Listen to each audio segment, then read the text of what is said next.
Okay, so it looks like we are here live. Thank you for those that are popping in on here. Been meaning to do this for a while, but kind of more inspired to do it now after some recent events. So we're going to kind of get started here. What I'm doing is going to help here with my little buddy Zach. He's going to handle the camera here, but we're going to tell you a little bit about what I go through on a daily and weekly basis living with hemophilia.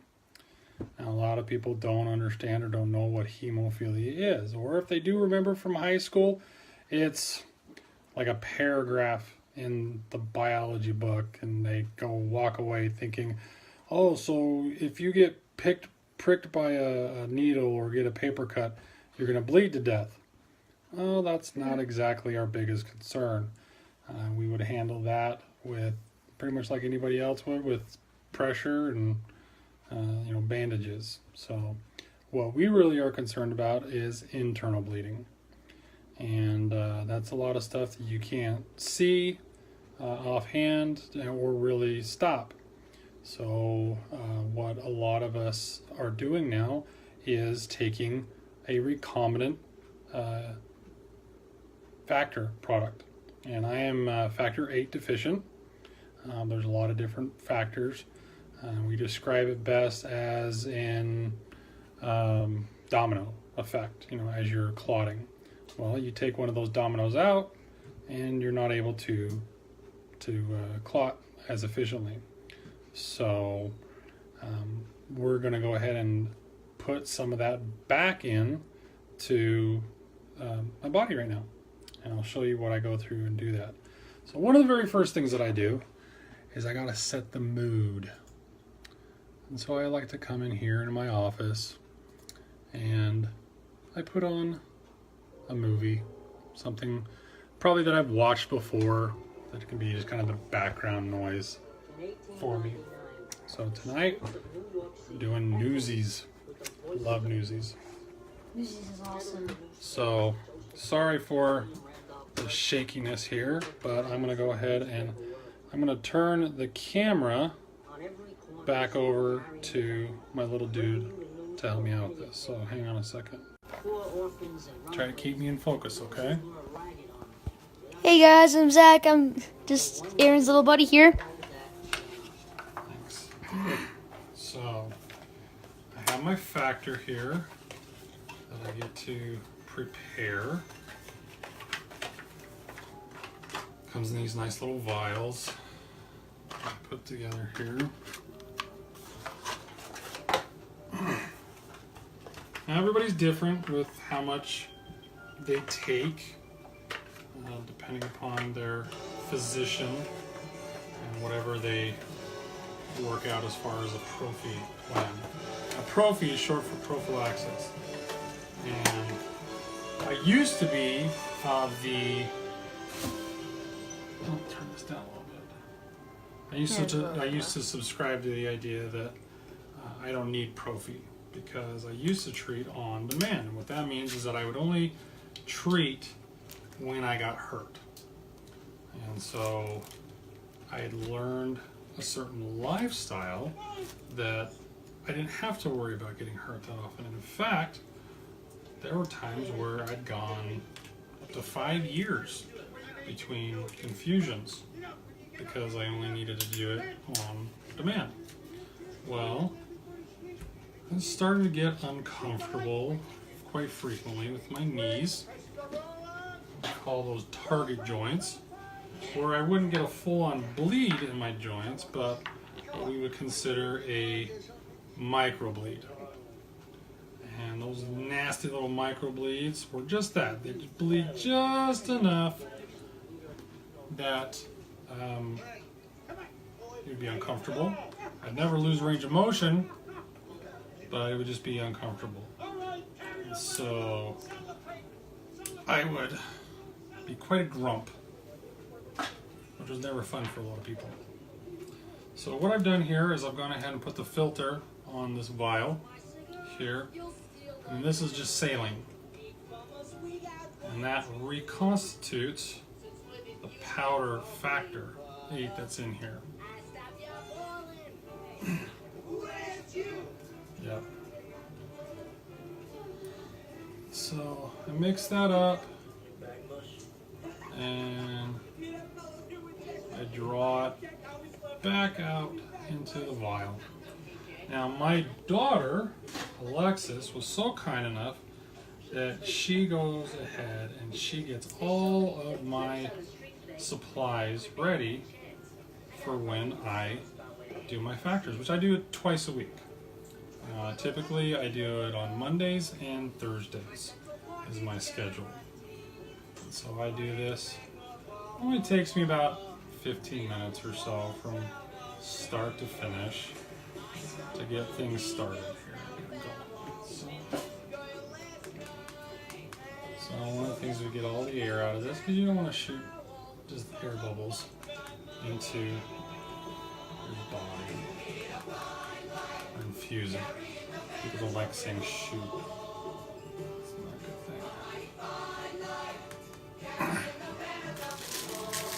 So one of the reasons why I chose this movie today, because it's so fun, but also as a community, and believe it or not, there's quite a few of us out there. You just don't know it. It's one of those invisible diseases that you don't see people have to deal with frequently. But as the movie's saying, is carrying the banner. It's really up to us as individuals and members of the bleeding disorders community to advocate for ourselves and to make people aware of what it is we go through and how we have to treat it and what this disease does to us.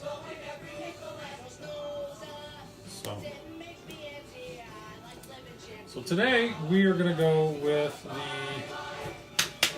the left hand. How am I looking there, bud? You're looking pretty good. All right. So I start here with my iodine pad. Try to get that out of there. That looks super orange. Yeah, oh, yeah, super is orange. Yeah, it appears as yellow when you rub it on your hand. Well, just a way to disinfect things. Throw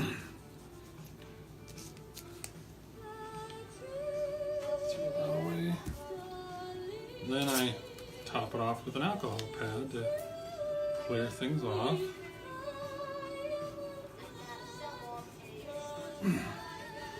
One of the things why I like to put on a movie is it kind of helps distract me and entertain me as I'm doing this. Again, like I said, I have to do this twice a week. So then I take my nifty little one-handed tourniquet. All right, there we go. Good assassination. You need an earthquake or a war. How about a crooked politician? Hey, stupid, that ain't news no more. Okay. Well, it is new since... No. Okay. So, we have here looks like this is a 25 needle. 25 gauge, yep, 25 gauge needle. Some of you are probably looking at this and saying like, what is it that you're doing? You've probably seen some of these before. Now getting your blood drawn. Yeah. Put the vial on this end. Yeah. This goes in the skin. And Butterfly needle. I do this myself. No, on me. Okay, so I've got my tourniquet on. Trying to find a vein here. What do we got here? Who's gonna pop up tonight?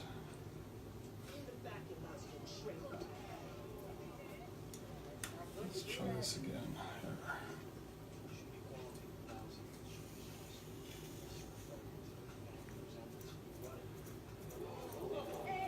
Okay.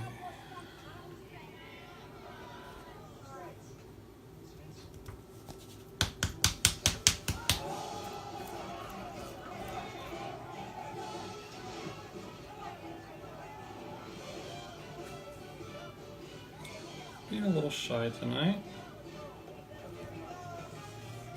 But I think I found what I'm looking for here. So, go ahead and I get my needle started here. Zach, you want to maybe get a close-up here? What it is I'm doing? Okay. So I usually like to go where it forks. You guys could probably see some of the scar tissue that I've developed doing this, but here we go. So here's the needle, and we're gonna go in here.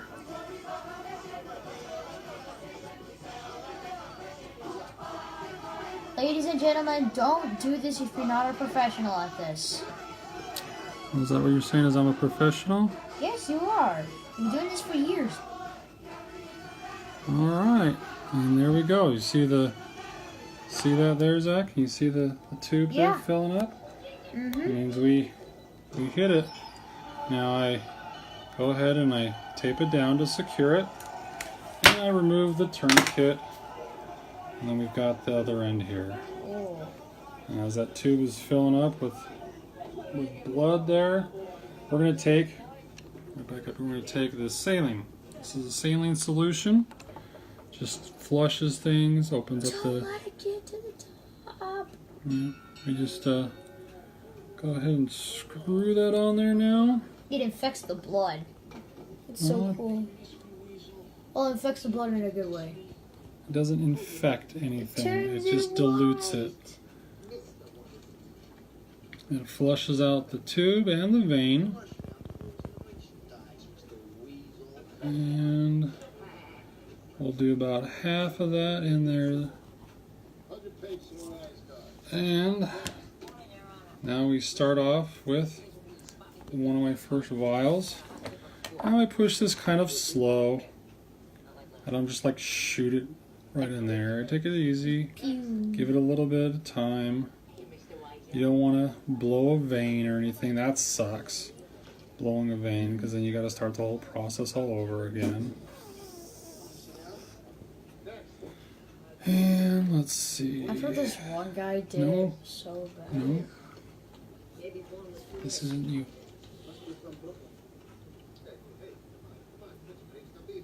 And so there's the first one.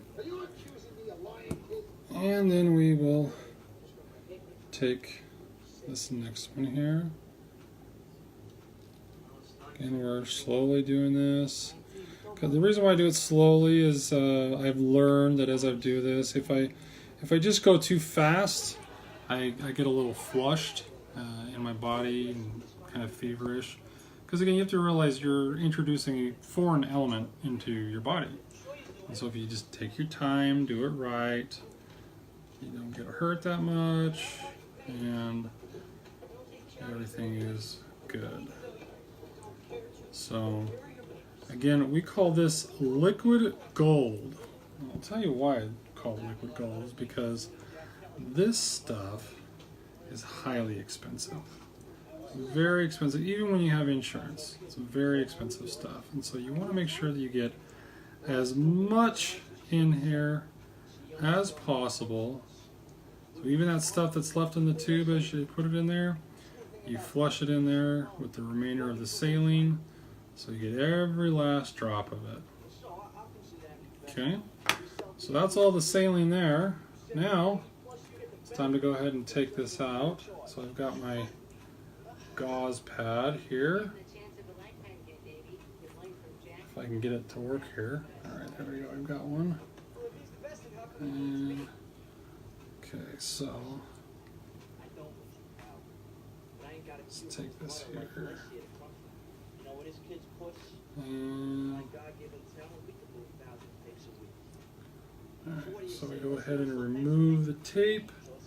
That's difficult sometimes because you don't want to, the needle is still in there and it kind of hurts to move it around some.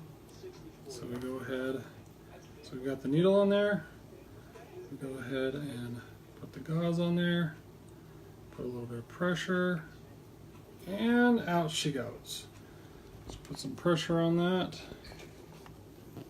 while we engage the safety on here.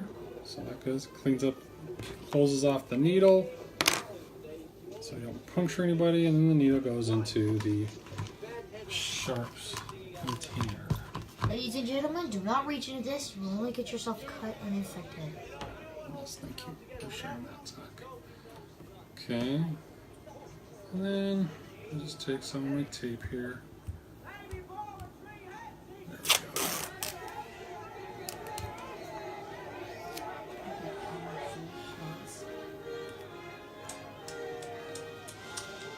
we go. Okay, and the rest of it's just clean up. And there we go. I do that, like I said, twice a week. Mondays and Thursdays. So if any of you see me, and I've got one of the white bandages here, most frequently people will ask if I donated blood or something, and Nope. I guess in a way I had to a little vial there, but that's my little thing. I want to give a shout out to some of my blood brothers. I got Caesar and LA and Alberto and Nate. Hope you're all watching this and can share it. Please feel free to post any questions that you may have here. I'm more than happy to answer them as they come in to bring awareness to the layman people or the normal people out there of the hemophilia disease and how it affects me in my life. So thanks for tuning in and watching. I want to know how I can get more of it.